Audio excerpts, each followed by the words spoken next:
Tuhan melihat air matamu. Inilah sampan bersama saya, Pater Domikesi SVD.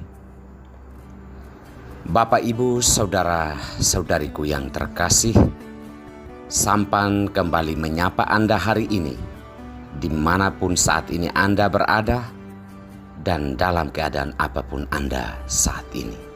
Harapannya adalah sehat selalu dan diberkati Tuhan. Saudara-saudari terkasih, apa yang bisa melarang seseorang untuk makan adalah karena ia tidak punya. Jika ia tidak punya atau tidak memiliki sesuatu, itu larangan yang pasti bahwa ia tidak boleh makan. Bukan hukum, bukan peraturan. Karena hukum apapun dan peraturan apapun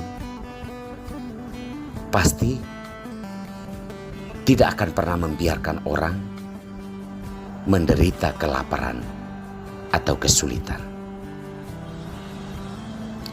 Saudara-saudariku terkasih, hari ini sabda Tuhan mengajak kita untuk bertolak ke tempat yang lebih dalam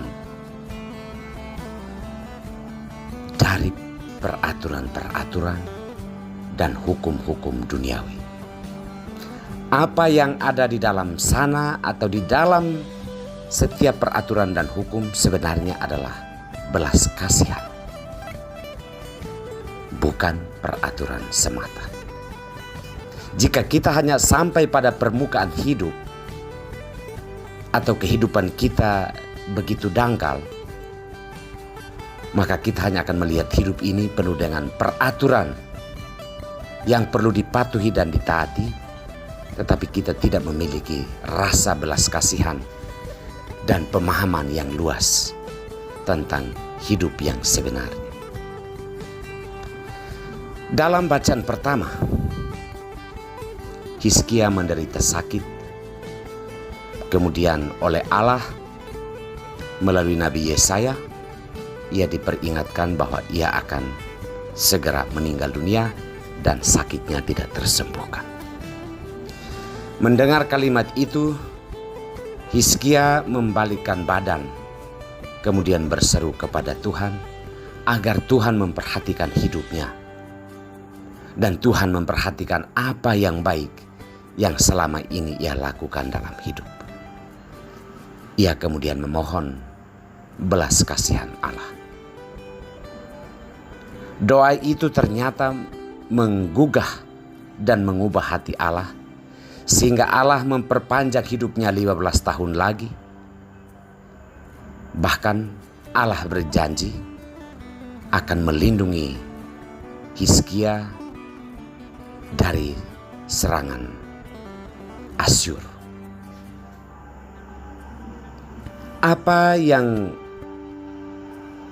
bisa kita petik dari bacaan pertama ini adalah belas kasihan Allah. Belas kasihan bisa mengubah apapun di dalam hidup kita. Sudah jelas bahwa Allah menetapkan Hizkia akan meninggal dan sakitnya tidak akan disembuhkan. Tetapi karena Hizkia memalingkan wajah kepada Allah, kemudian memohon belas kasihannya, hal ini membawa perubahan yang besar di dalam hidupnya, dan Allah menunjukkan belas kasihannya terhadap Raja Hizkia.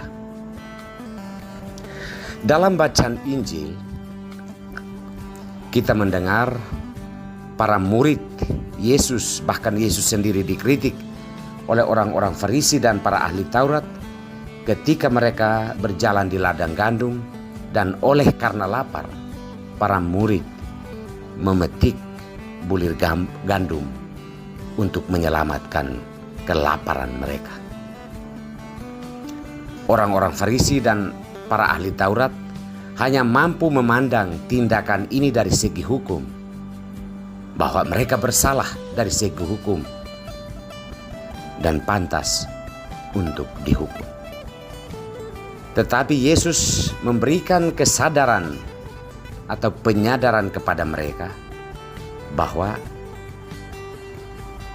yang dikehendaki oleh Allah adalah belas kasihan dan bukan hukum. Saudara-saudariku terkasih, apa yang disampaikan oleh kedua sabda Tuhan pada hari ini adalah ajakan bagi kita untuk memandang hidup dari sudut pandang Allah. Ketika Allah memperhatikan, mengabulkan doa-doa kita dan memperhatikan air mata kita, itulah ukuran hidup.